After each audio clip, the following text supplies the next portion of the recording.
What's up, people? I am back for another video. I wanted to do this earlier, but I had to go to work, so I couldn't. But today, I am reviewing John Wick 2, or John Wick Chapter 2, and then I'm going to do the Mazda video right after this, but I'm just going to get this out the way first. But John Wick Chapter 2, I remember when this came out. This is the one that I saw in theaters. Unfortunately, I was stupid and didn't see the first one when it came out. But I remember when this came out and I got to see it in theaters. Because it came out, if I remember, because it was 2017. It was around my birthday when it came out. So that's why I ended up seeing it. And I really loved it. It was so fucking good. I think John Wick Chapter 2 to me is the perfect sequel. Like, it does everything what a sequel should do. It should always amplify the first one. And I think they really did that. Like, in my opinion, first one's the best movie in terms of the story, but in terms of action, this one. The scene where he's, like, getting, basically where he gets the contract on him out there, and he's, like, just, like, the way they cut him, he's fighting, like, 3 different people, and this is where we get to see him kill somebody with a pencil. Like, my God, like, some of the kill scenes, man. Like, when he kills the dude with a pencil, it's like, holy shit.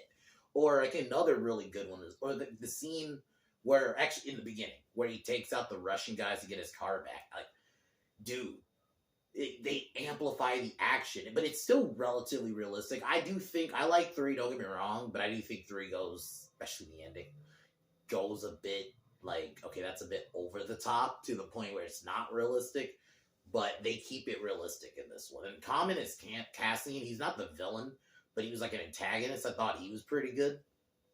Santino was a really good bad guy. Like, he was very smarmy. You wanted John to get him. It's like every fucking time you're like, fucking John, yeah, get him, and then he fucking gets away.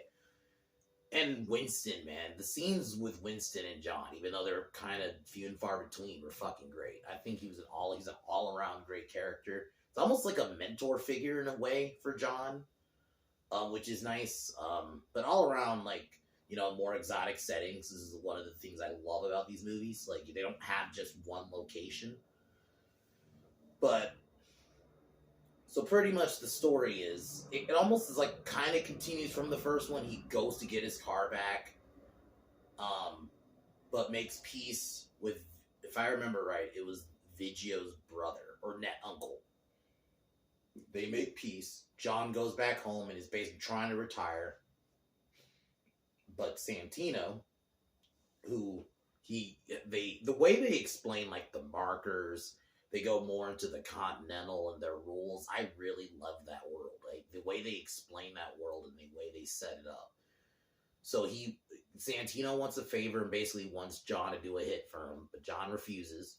So, Santino, to basically goad him into it, blows his house up and forces John to find him in New York. And basically we get a really cool scene with Winston. So I'm just kind of condensing it before I go more into it.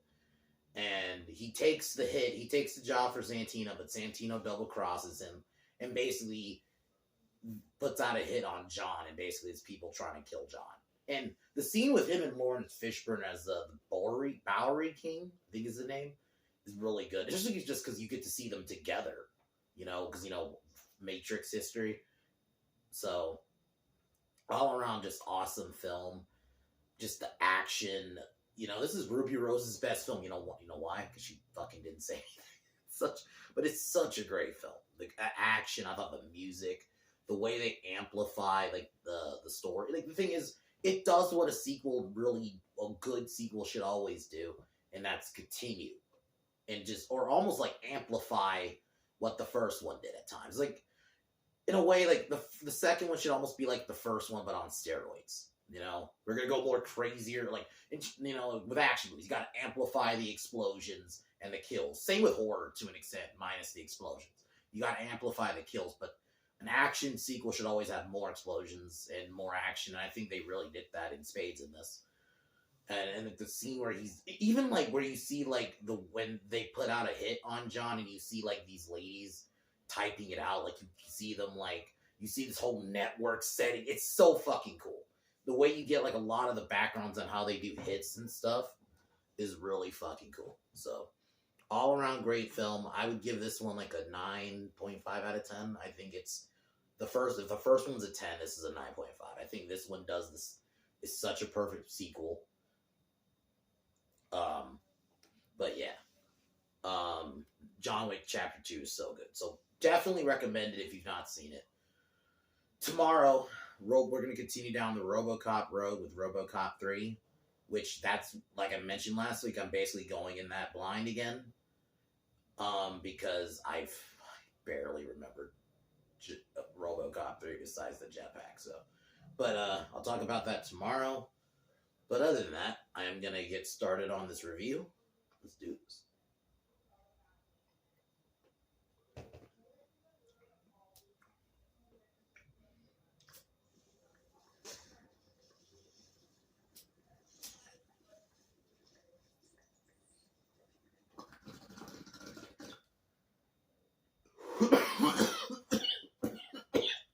Oh, shit. I'm sorry.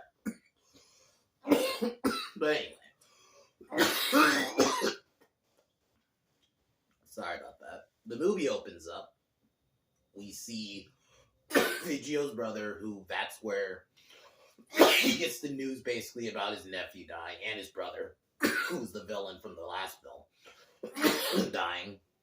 And I always love the way they set up John Wick in these scenes, in these movies. Like the way he says like, I have John Wick's car.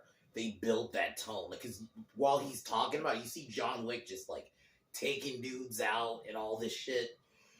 And it's like, it's so cool the way they build up John Wick as this, like, dude, he's a bad motherfucker. It's such a cool way to set the tone.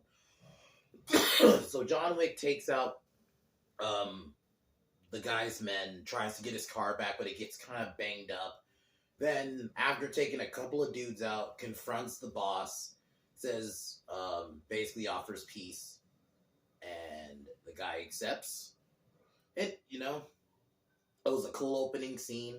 Like, these movies, man, the thing I will tell you is you're never gonna feel bored at all. They get going quick, this opening scene. It's like good 10 minutes, 10, 11 minutes, and it goes. You see them, like, snapping necks, fucking shooting motherfuckers.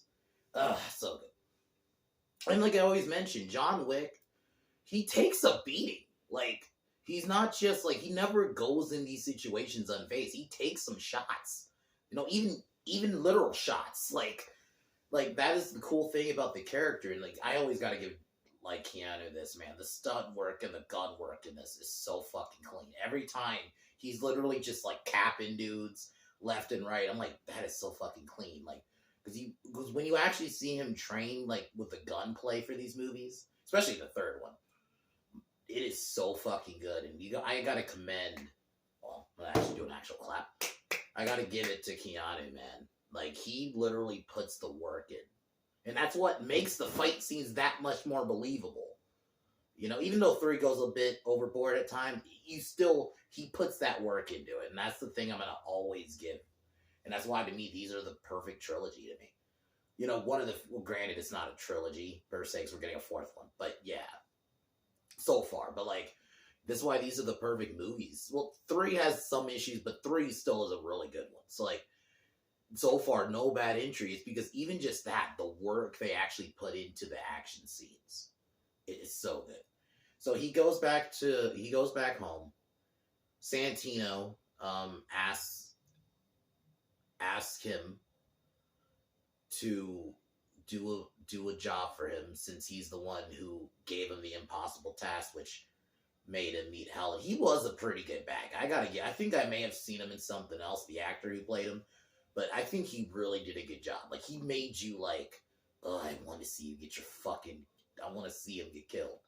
Like, to me, that's when you could play a good bad guy. Like, when you want to actually see shit happen to him. So, and he even shows him the marker, which he marked with blood. The way they, like, explain the lore about how, the assassins and the high table and, the organization or the Continental, the way they explain it, it's so simple. That's one of the things about these movies. It's not just good movies in general. When you have, like, even though really say this is a big idea movie, or at least story wise, it's still a good thing where they explain the lore because it really builds up the story. It makes it that much more invested. So, like when he's talking about the marker and stuff, but John refuses because he wants to live a regular life.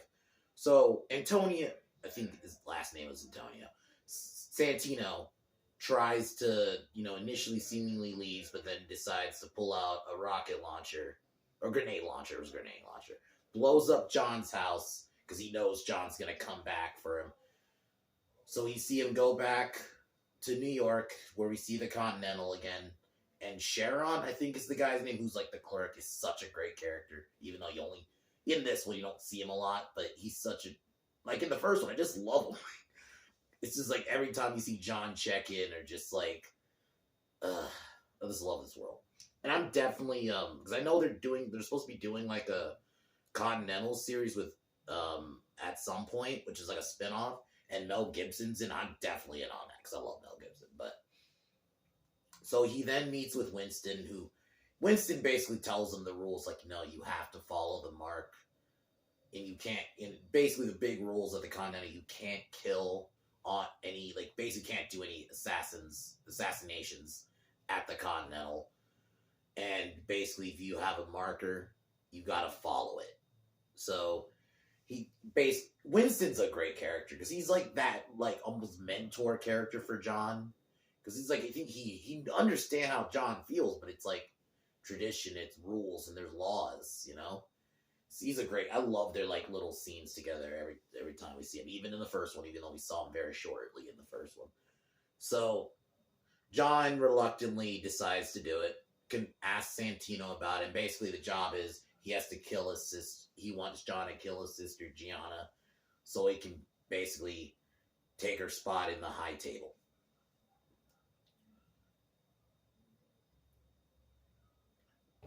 And he sends his bodyguard. I'm just gonna say Ruby Rose because I didn't really care to catch her name. Plus, it's Ruby Rose. Who gives a shit? So she goes with him. They travel to Rome. This is where we see the Continental Rome. And you see an actor from, I remember him from Django, even though you saw him very shortly in Django. But he gives John the room. He gets the intel on where his sister's going to be. She's going to be at, like, I think, a concert. So he goes there. He confronts his sister, or Santino's sister. And Santino's sister basically knew this was always going to happen. So she kills herself. And John kind of holds her hand while she, like, slits her wrists. And John shoots her in the head so he can make it look like he did the job. Cassian spots him, that's Common's character, who's her guard.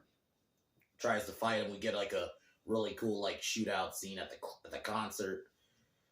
He takes out some people, John makes it to the catacombs. And Santino's people turns on him. Turns on him. Which is not shocking at all. And John takes him out. Really, like, the fucking fight scenes in this, man. Like, it's so fucking good. Especially when we get to this point, the scene where he, I think the shootout here was pretty good. But, like, the scene where he gets basically the hit put out on him. My God, the action in that. That's probably my favorite action scene in the whole movie, to be honest. It's so fucking clean, but I'll get to it when I get to it. But yeah, this one was pretty good.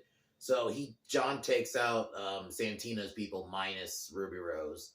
He gets out of the catacombs. Cassian confronts him because he, thinks he killed Gianna. So they fight, but they end up fighting into the Continental, and basically the same rules apply. You cannot fight on Continental grounds. So they go to the bar, have a kind of a small discussion where they have a little drink, and basically Cassian says he's going to kill you, make it quick.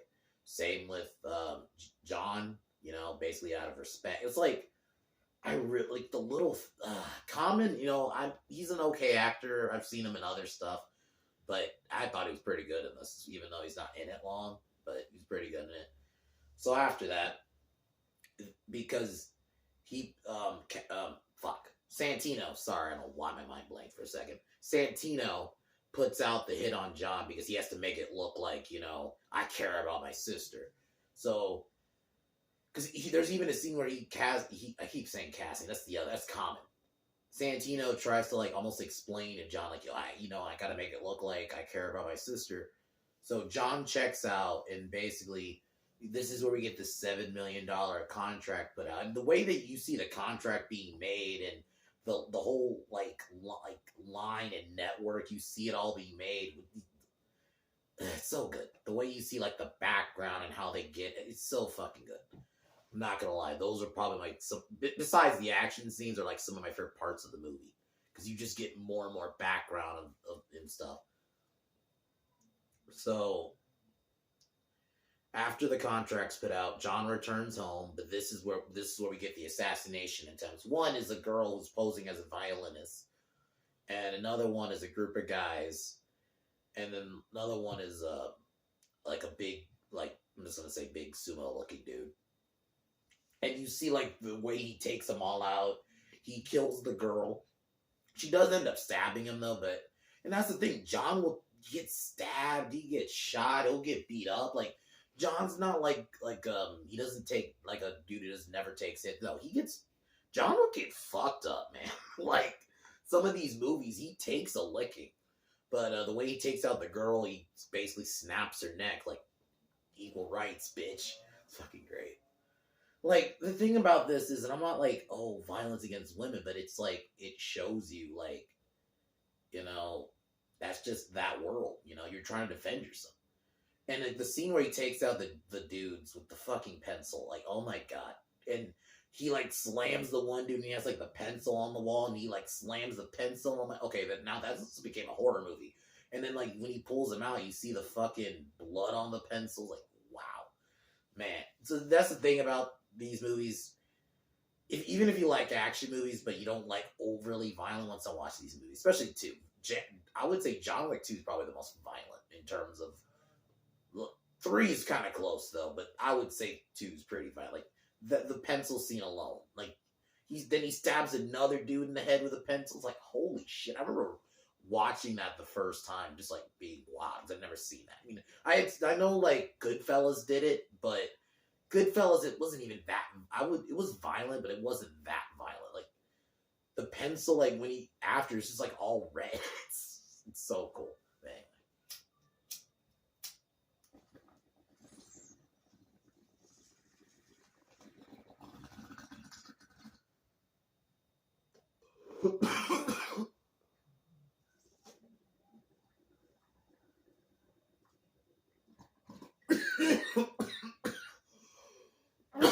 So, after taking out those assassination attempts, Cassian, who also saw the contract being put out, tries to take out John, but they end up fighting into a subway, which was pretty cool. Like, I think it's really creative how they did the fight scene in these movies. Like, not just in this one, but like in these movies, like they're fighting into the subway and stuff.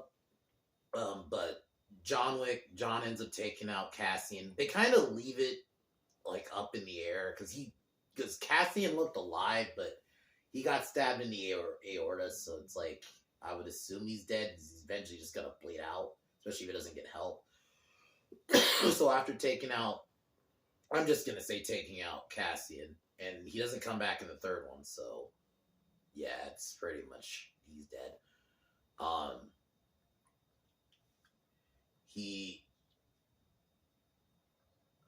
then he ends up having to meet the Bowery King because he wants to get his hands on Santino, but another group of assassins try to take him out. And the way this whole scene is so cool too, the way they introduce the Bowery King, because he drops like one of the Continental money to basically pay the Continental into the guy and do like a hobo's thing so he can like hide there.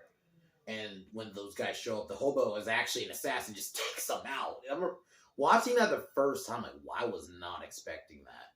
I was just thinking, oh, he just gave him money just so he can, like, hide him. And then this is where we're introduced to the Bowery King, Lawrence Fishburne. Even though he has a really small role in this, it is really good. It's almost like this is just Morpheus talking to Neo. It's like, he was so good. The way he talked about how he came up in the ranks and how he met John. The way they like talk about John in general, like every character, John has this legend built around him, and that's what makes the character so cool. Like, everyone knows who he is. They even have the Boogeyman name, or I think they just say Boogeyman. They don't call him the Boogeyman, but it's so cool how they do it. Like, it's almost like it's like old school action here, like how they used to build up the hero. I mean, even though it almost could be done like a horror way too, like, oh, big bad John. Sorry about that. There's a fucking cat outside, but yeah. So the Bowery King gives him a gun with 7 rounds for basically each the $7 million contract, and he tells him that Santino is gonna be at a museum, and Santino gives like some speech, and then John shows up. Like, it gets going. Like, this movie like flows perfectly. I think that's in general with these movies. I don't think any of them like have a pacing problem at all. Like, they all are paced perfectly. Like, they go pretty quick. Like, really much. Like, once the action goes, it goes. So John starts taking out Santino's people. We get a pretty cool action scene here. We even get like the whole mirror thing, which was pretty cool. Like, that you kind of usually see at like circuses and stuff. And he ends up taking out Santino's people, even Ruby Rose, which is actually not a bad fight. I'm not gonna lie, I'll give it. As much as I shit on Ruby Rose for like Batwoman and all that shit. I'll admit she was pretty good in this, and that's because she didn't fucking talk, and her role was really small. So John ends up taking her out, tries to confront Santino, but Santino ends up running to the Continental because he basically is trying to use it as cover because he knows, oh, you can't do assassinations. But John ends up breaking the rule and just shoots Santino in the face. I've seen one person like in a YouTube section, but they didn't like that John did that. They thought it kind of made John look stupid. Like, why would you do that? Now you're gonna have everyone like. But you gotta keep in mind, I almost like go back to that scene from the first movie where he was talking about like what Vigio did, like for killing his doll. I almost think that's kind of what Santino almost did too. After what happened, I think John was probably ready to kind of just live his normal life. And no. And then there's even a scene where he mentions, you want any back, I'm back. That's basically what it is. And I think it works. And I don't necessarily think it makes him look stupid either. I mean, so he ends up killing Santino. The next day, we get like another really awesome scene between him and Winston, where Winston basically says John is excommunicado or excommunicated, and that basically the Continental can't help you, and that his contract is now international, so it's now world, like around the world, is not just within like a certain place anymore. And that he specifically said it for another hour, because you can tell at the end of the day, Winston still not love necessarily, but he has respect and stuff for John. So that's why he said it for like specifically 1 hour, so it gives John some time. And that's the thing, like, and then when basically get another one of those like network scenes where they like start putting out the contract and putting out like who it's for. That stuff is awesome. I love that shit. And then basically John starts running and he can start hearing, and I love how everyone's staring at him because they're like building up. Okay, now before that though, when John says, I'm gonna kill him and I'm gonna kill them all, that scene was so good. Keanu made that so believable. Like, yeah, I know you fucking are, John. It's such a good movie. And then basically, the movie ends after that. John Wick Chapter 2 is the perfect sequel. They amplify the action, the story's really good. I love the addition of Lawrence Fishburne, even though he's not in it a lot. I thought his role. The thing is, it doesn't matter if you're in the movie a lot, as long as if what you're doing is so good, it could be in it for like 10 minutes, or even 5 minutes, and it'd still be really good. So the world. I thought Santino was a solid antagonist. You know, you wanted John to fucking kill him, and when John fucking killed him, like, fuck yeah. And I don't necessarily think it was stupid, you know, because John, I think at the end of the day, he knows how good he is, and even with how good he is, you see him get fucked up. He takes some shots. He takes getting stabbed. He can, take some licks. John doesn't. He never comes out of these movies like unscathed at all. So the cinematography is really good. Like the way they shoot the camera every time they like the music, even though it's not like some like epic score, but like it fits. Like it's like, when they're at a club, they're gonna have more like clubby music, but it works for that action sequence. And John is just a great character, and it's just such an all around great movie. I think John Wick Chapter 2 just does what a good sequel always needs to do. And just all around, John's a great character, so. And his scenes with Winston are like some of my favorite, besides the action and stuff, and the whole network stuff, which I also love, and getting a lot more lore about the Continental. That's what I meant to say. But those scenes with Winston are really good, man. Like, Winston's a great character too, so. I think he will, but I'm pretty sure he'll be in John Wick 4, but I hope he continues, because I think he's a great character. But, yeah, guys. John Wick Chapter 2 is a 9.5 out of 10. Heavily recommend it. It's the perfect sequel.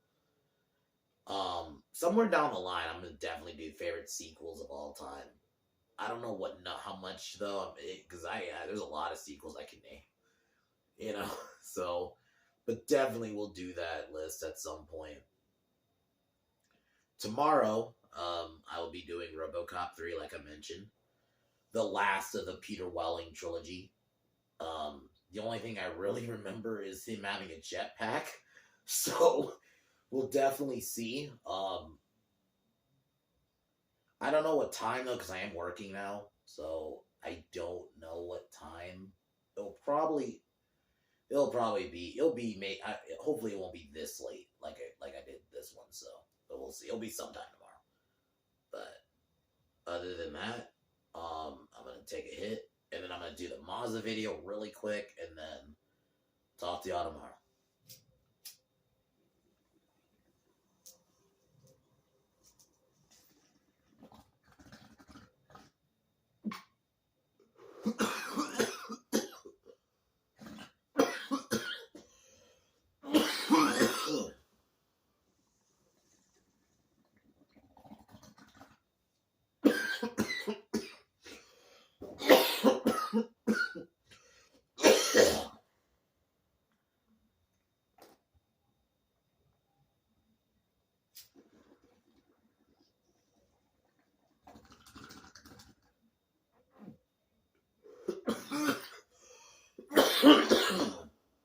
As usual, fuck Warner Brothers, fuck Disney, fuck LeBron, fuck Seth Rogen, fuck Colin Kaepernick, fuck Kevin Smith, and fuck the Biden administration. I'll talk to y'all tomorrow. I'll talk to y'all probably in a second, because I'm going to do another video. Peace.